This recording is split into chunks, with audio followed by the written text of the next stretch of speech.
Hi hello good evening. I hope आप लोग स्वस्थ होंगे, मस्त होंगे। YouTube channel CCI with job में आप लोग का हार्दिक स्वागत है, अभिनंदन है। जैसा कि इधर बीच वीडियो आप लोग को प्रैक्टिस सेट नहीं मिल पा रहा था, तबीयत नहीं सही था, डेंगू हो गया था, इसकी वजह से हेल्थ इशू था, तो हम प्रैक्टिस सेट नहीं डाल पा रहे थे। तो चलते हैं, आज हम प्रैक्टिस सेट लाए हैं। इसमें अच्छे क्वेश्चन हैं, 73 क्वेश्चन के लमसम है।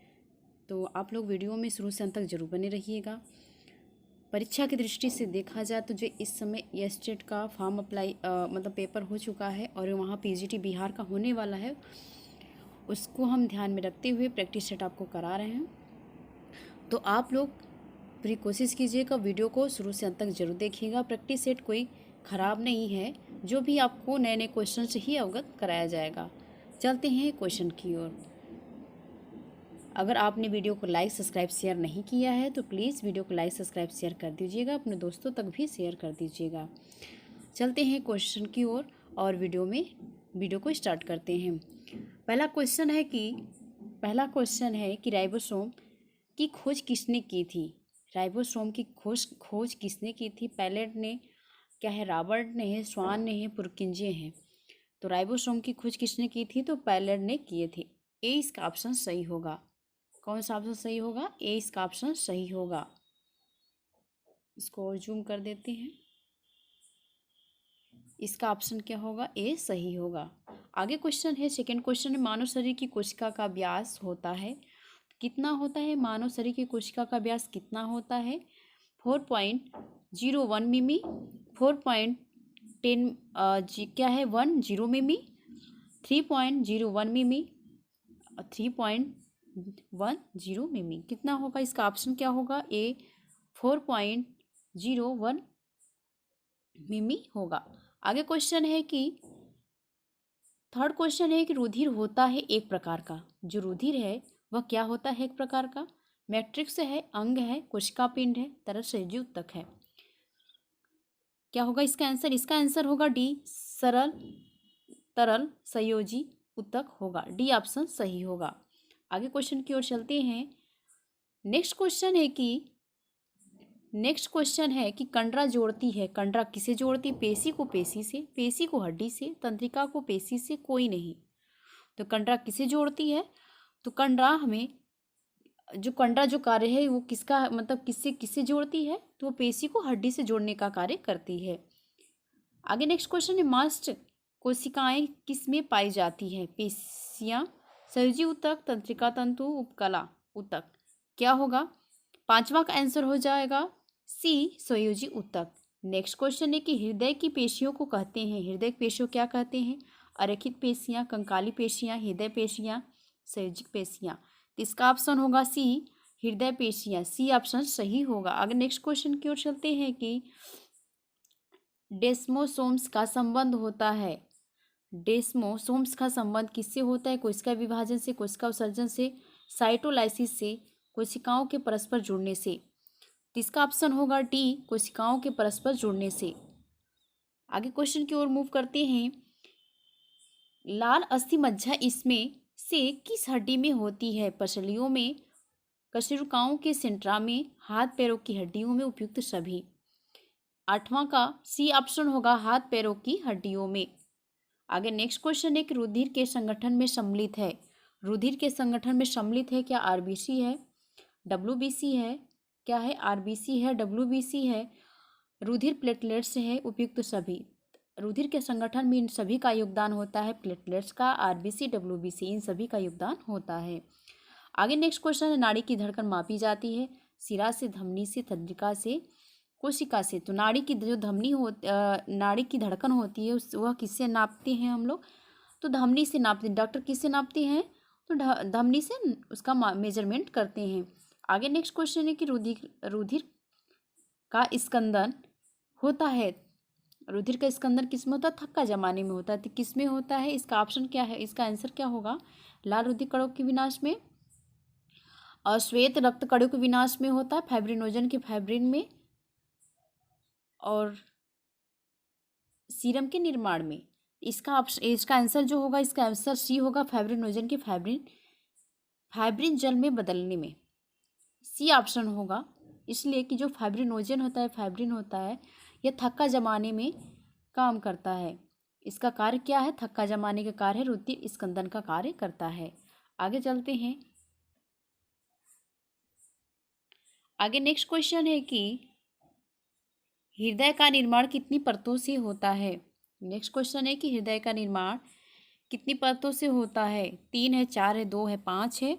इसका आंसर होगा बी, 3। हृदय का जो निर्माण होता है, उनकी जो परतें होती हैं वो 3 होती है। नेक्स्ट क्वेश्चन है, स्वास्थ्य शिक्षा ब्यूरो की स्थापना कब हुई थी? तो स्वास्थ्य शिक्षा ब्यूरो की स्थापना 1956 ईस्वी में हुई थी। नेक्स्ट क्वेश्चन है कि किस वर्ष सबसे सबके लिए स्वास्थ्य लक्ष्य बनाया गया था? किस वर्ष में सबके लिए स्वास्थ्य लक्ष्य बनाया गया था? इसका ऑप्शन क्या होगा? इसका ऑप्शन होगा 2000। बी ऑप्शन सही होगा। नेक्स्ट क्वेश्चन है, प्राथमिक स्वास्थ्य केंद्रों की सर्वप्रथम स्थापना कब हुई थी? सर्वप्रथम स्थापना कब हुई थी? तो 1953 में हुई थी। आगे नेक्स्ट क्वेश्चन की ओर चलते हैं कि राष्ट्रीय जनसंख्या नीति का नया नाम क्या है? तो राष्ट्रीय जनसंख्या नीति का नया नाम क्या है? तो ए है परिवार कल्याण कार्यक्रम। इसका ऑप्शन ए होगा, परिवार कल्याण कार्यक्रम। नेक्स्ट क्वेश्चन है, भारत में प्रतिकारिता कार्यक्रम का प्रारंभ कब हुआ था? तो प्रतिकारिता कार्यक्रम का प्रारंभ भारत में 1978 ईस्वी में हुआ था। ए ऑप्शन सही होगा। आगे नेक्स्ट क्वेश्चन है कि परिवार कल्याण कार्यक्रम का लक्ष्य कितने प्रतिशत आबादी को परिवार नियोजन अपनाने के लिए तैयार करना है? कितना प्रतिशत आबादी को परिवार नियोजन के लिए तैयार किया गया है? कितने प्रतिशत आबादी को? तो इसका ऑप्शन होगा 60%। बी ऑप्शन सही होगा। नेक्स्ट क्वेश्चन है कि पर्यावरण प्रदूषण के कारण क्या है? तो पर्यावरण प्रदूषण के कारण क्या है? तो इसका क्या ऑप्शन होगा? इसका ऑप्शन होगा सी, औद्योगिकीकरण भी पर्यावरण का है कारण और जनसंख्या वृद्धि भी है कारण। इसका ऑप्शन सी सही होगा। नेक्स्ट क्वेश्चन है कि वायु प्रदूषण के वातावरण में किस गैस की मात्रा असंतुलित होती है? किस गैस की मात्रा असंतुलित होती है? तो आपका ऑक्सीजन। नेक्स्ट क्वेश्चन है कि कार्बनिक अकार्बनिक तत्वों की मात्रा असंतुलित किस पर्यावरण के कारण होता है? किस पर्यावरण के कारण होता है? तो इसका ऑप्शन होगा जल पर्यावरण के कारण होता है। बी इसका ऑप्शन सही होगा। नेक्स्ट क्वेश्चन है, पेड़ों की कटाई में हमें किस गैस की कमी महसूस हो रही है? तो पेड़ों की कटाई में किस गैस कमी महसूस हो रही? तो ऑक्सीजन की कमी महसूस हो रही। सी ऑप्शन सही होगा। आगे नेक्स्ट क्वेश्चन की ओर चलते हैं।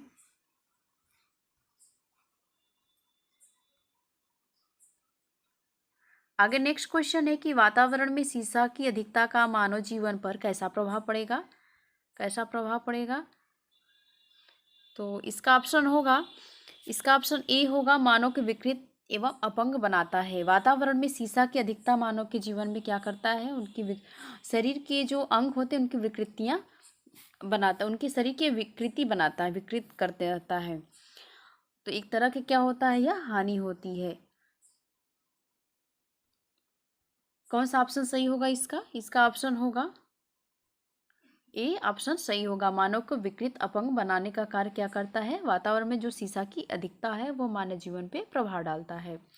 नेक्स्ट क्वेश्चन है कि कार्बन के साथ क्लोरीन कण मिलकर क्या है? क्लोरीन कण मिलकर वातावरण में किसको असंतुलित करते हैं? कार्बन के साथ क्लोरीन कण मिलकर वातावरण में किसको असंतुलित करते हैं? ओजोन को, पृथ्वी के आकार को, परावैंगनिक किरणों को, कोई नहीं। इसका ऑप्शन क्या होगा? इसका ऑप्शन होगा ओजोन परत को। ए ऑप्शन सही होगा। आगे क्वेश्चन की ओर चलते हैं। ध्वनि की गति को मापने की इकाई है। ये बहुत सिंपल क्वेश्चन है और क्वेश्चन बार बार पूछे जाते हैं। ध्वनि की गति को मापने की इकाई क्या है? डेसिबल है। नेक्स्ट क्वेश्चन है, ध्वनि तब हानिकारक प्रभाव दिखाती है जब वह कितने डेसिबल से अधिक होता है? भाई हानिकारक की बात है तो हमें अधिकता जहाँ पे डेसिबल होगा वो हमें हानिकारक होगा। तो कितने डेसिबल के अधिकता के हानिकारक होगा? आप लोग सभी लोग बताइए। तो क्या होगा इसका ऑप्शन? इसका ऑप्शन सी है, 120 डेसिबल से अधिक होता है तो ये हानिकारक है, हमारे कान के पर्दे को भी इफेक्ट करता है, बहुत ज़्यादा नुकसानदेह है।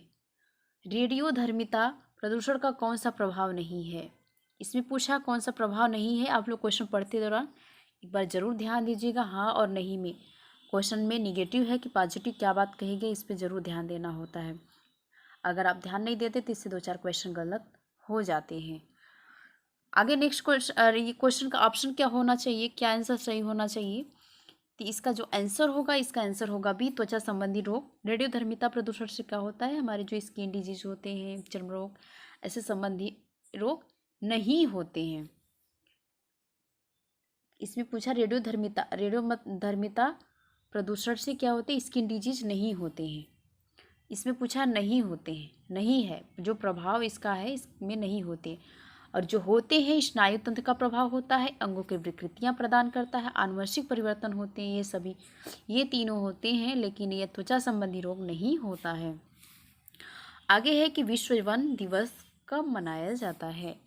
विश्व वन दिवस कब मनाया जाता है, तो 21 मार्च को मनाया जाता है। नेक्स्ट क्वेश्चन, निम्नलिखित में से किस तत्व का प्रतिशत जैवमंडल में सर्वाधिक है।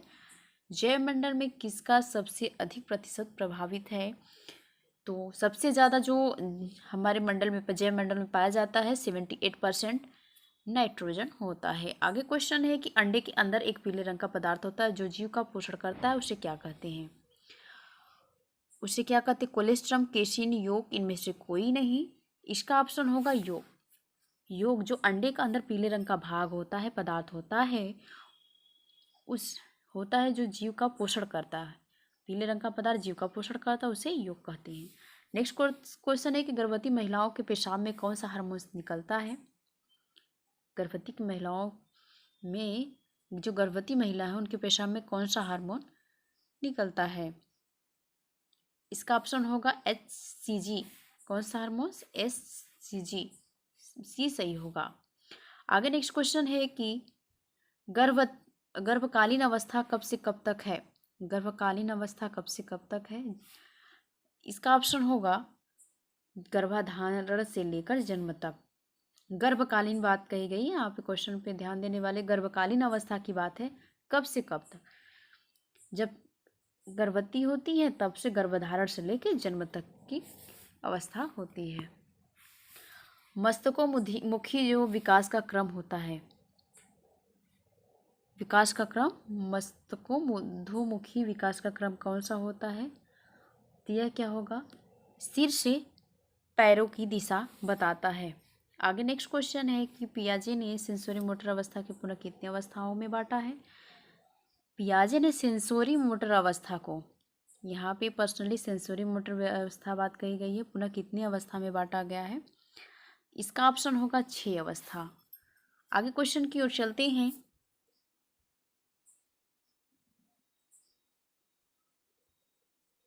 फ्रायड की मुखी चूषण अवस्था कब से कब तक की है। कब से कब तक के फ्रायड की मुखी चूषण अवस्था की बात कही गई इसमें। इसका आंसर होगा जन्म से 8 महीने तक माना जाता है। नेक्स्ट क्वेश्चन है शिशु का नाल सूखकर कितने दिनों में गिर जाता है। शिशु का नाल कितने दिनों में सूखकर गिर जाता है, 7 से 8 दिनों में। नेक्स्ट क्वेश्चन, शिशु को ठोस पूरक पदार्थ देना शुरू करना चाहिए, कितने माह से कितने माह में शुरू कर देना चाहिए। आपका आंसर इसमें आता है कि 7 से 8 माह में शुरू कर देना चाहिए। जब बच्चे यहाँ से 6 माह तक होता है कि जब बच्चे 6 माह के बाद अगर दूध छोड़ते हैं तो उनके वीविंग की प्रक्रिया पे ध्यान देना चाहिए। जब बच्चे वहाँ पे वो जो वीविंग होती है प्रक्रिया, जैसे 6 मंथ के बाद बच्चों को दूध छुड़ाया जाता है तो उनके ठोस पूरक आहार में न्यूट्रिशन का जो न्यूट्रिशन होते हैं उस पर बहुत ज़्यादा विशेष ध्यान देना होता है। आगे चलते हैं क्वेश्चन की ओर। वीविंग का प्रयास कब करना चाहिए। 6 माह के बाद करना चाहिए, उसके पहले नहीं करना चाहिए। इससे बच्चे का स्वास्थ्य खराब हो जाता है, न्यूट्रिशन की कमी हो जाती है। इसलिए जब भी आपकी विनिंग की प्रक्रिया, विनिंग की प्रक्रिया जब भी की जाती है, विनिंग की प्रक्रिया क्या कहलाती है, जब माँ अपने बच्चे को दूध छुड़ाती हैं, छुड़ाने के दौरान जो ये जो प्रोसेसिंग होता है वो प्रोसेसिंग विनिंग की प्रक्रिया कहलाती है, विनिंग प्रयास कहलाता है। इसका जो टाइमिंग बताया गया है कि जो विनिंग कराना चाहिए, उसका प्रयास करना चाहिए, दूध छुड़ाना चाहिए, तो कब से कब तक है। इसका ऑप्शन होगा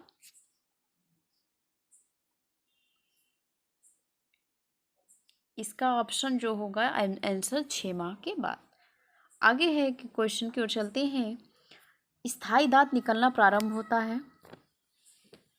स्थायी दांत निकलना कब प्रारंभ होता है? 6 वर्ष की उम्र से निकलना स्टार्ट होता है। 6 उम्र तक जो हमारे अस्थायी दांत होते हैं वो सभी टूट जाते हैं।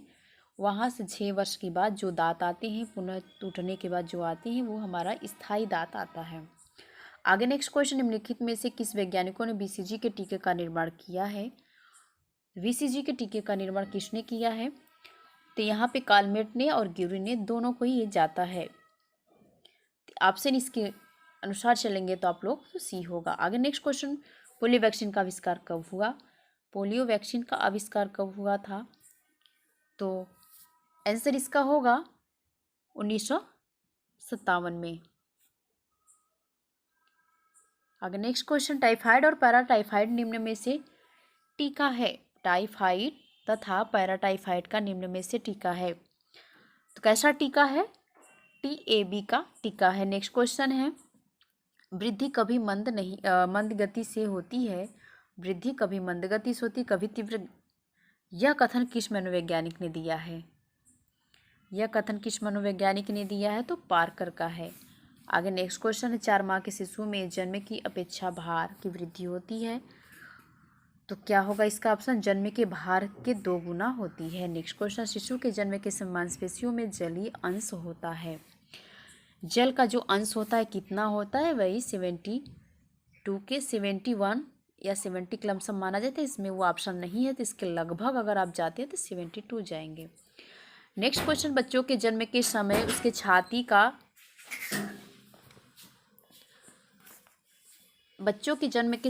छाती का आकार होता है, तो क्या होता है इसकी छाती का आकार? तो गोलाकार होता है। आगे नेक्स्ट क्वेश्चन, निम्न में से कौन सा वाणी विकार नहीं है? वाणी विकार कौन सा नहीं है? तो इनमें से सभी क्या है? लिपसिंग, स्टेमरिंग और स्ट्यूटेरिंग, ये सभी नहीं है। यहाँ नहीं की बात कही गई, ये सब वाणी विकार नहीं है। आगे नेक्स्ट क्वेश्चन की ओर चलते हैं, विकार का बालकों का सर्वप्रथम अध्ययन निम्नलिखित में से किस मनोवैज्ञानिक ने किया? किस मनोवैज्ञानिक ने स्मृति विस्तार का बालकों का सर्वप्रथम अध्ययन निम्नलिखित में से किस मनोवैज्ञानिक ने किया था?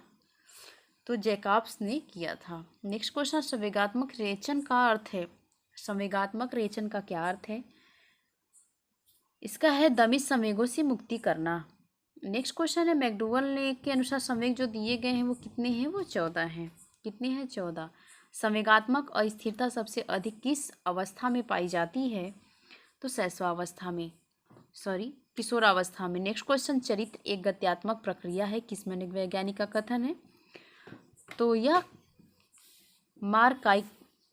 कार्माइकेल का है। सी इसका ऑप्शन सही होगा। नेक्स्ट क्वेश्चन की ओर चलते हैं, शिशु में समाजीकरण की प्रक्रिया कब शुरू होती है? शिशु में समाजीकरण की प्रक्रिया कब शुरू होती है? तो जन्म के समय शुरू होती है। कब शुरू होती है? जन्म के समय। कृत्रिम रेशम कहते हैं, कृत्रिम रेशम रेयान को कहते हैं, जो पुनः जनरेटेड या मानव जनरेटेड रेशा है। सर्वाधिक अवशोषण क्षमता होती है, तो पानी सोखने की जो सर्वाधिक अवशोषण क्षमता होती है किस कपड़ों में होती है?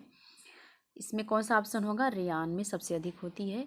आगे है 56 का, लघु तंतु का उदाहरण है, लघु तंतु का उदाहरण है, क्या होगा? जूट होगा। आगे नेक्स्ट क्वेश्चन, रेटिंग की प्रक्रिया किसमें होती है? रेटिंग की प्रक्रिया किसमें होती है? तो खमीरीकरण की जाती है, रेटिंग की प्रक्रिया के दौरान की जाती है। ए ऑप्शन सही होगा। नेक्स्ट क्वेश्चन है, प्राकृतिक वनस्पतिक तंतु है, प्राकृतिक वनस्पतिक तंतु कौन सा ऑप्शन होगा? फ्लैक्स ये प्राकृतिक वनस्पतिक तंतु है या क्या है? जंतु द्वारा मिलता है, ऊन भी जंतु, और रेयान पुनः जनरेटेड है। 50% सेलुलोज इसमें है और 50% आपका केमिकलाइज किया गया है। आगे क्वेश्चन है कि रेमी वानस्पतिक रेशा प्राप्त होता है, रेमी का जो वानस्पतिक रेशा तैयार होता है तो किनके द्वारा किया जाता है? इसका ऑप्शन होगा तना के द्वारा, तना से होता है। नाइट्रोजन निम्न में से पाया जाता है, नाइट्रोजन किस में पाया जाता है?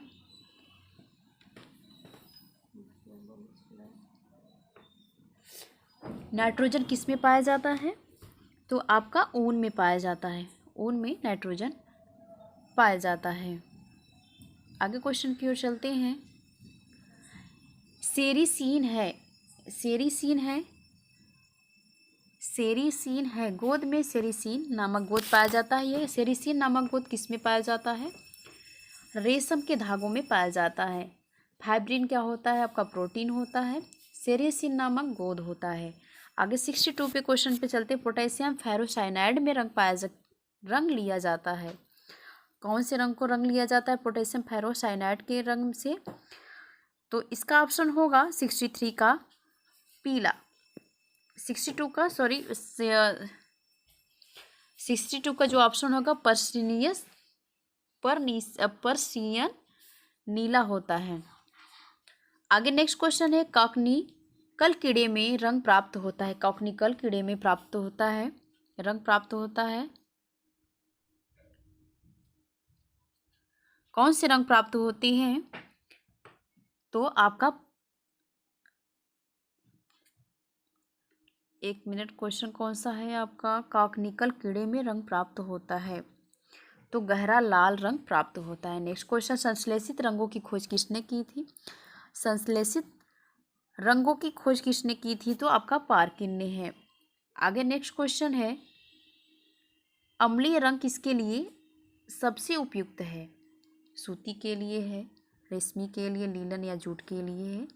अम्लीय रंग किसके लिए उपयुक्त है? तो रेशमी धागों के लिए। नेक्स्ट क्वेश्चन, जादुई रेशा होता है, जादुई रेशा के नाम से किसे जानते हैं? तो किसे जानते हैं? नायलॉन को जानते हैं। डी ऑप्शन सही होगा। नेक्स्ट क्वेश्चन है, कत्था प्राप्त होता है। आप सभी लोग जानते हैं कत्था हमेशा छाल से प्राप्त की जाती है। जल में रंजक होते हैं, जल में रंजक होते हैं तो रंजक घुलनशील होते हैं। नेक्स्ट क्वेश्चन है, जल में वर्णक होते हैं, घुलनशील अघुलनशील। तो जल में वर्णक होते हैं वो अघुलनशील होते हैं।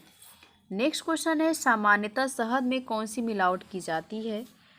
शहद में कौन सी मिलावट की जाती है? तो शुगर सिरप का भी, जल का, मेलासेस का भी होता है उपयुक्त सभी। नेक्स्ट क्वेश्चन, रक्त में शर्करा की मात्रा के उपचार हेतु क्या प्रयोग किया जाता है? मेथी का प्रयोग किया जाता है। नेक्स्ट क्वेश्चन, हींग प्राप्त किया जाता है तो गोंद से। शुगर की मात्रा जानी जाती है तो किससे? रिफ्रैक्टोमीटर द्वारा मापी जाती है।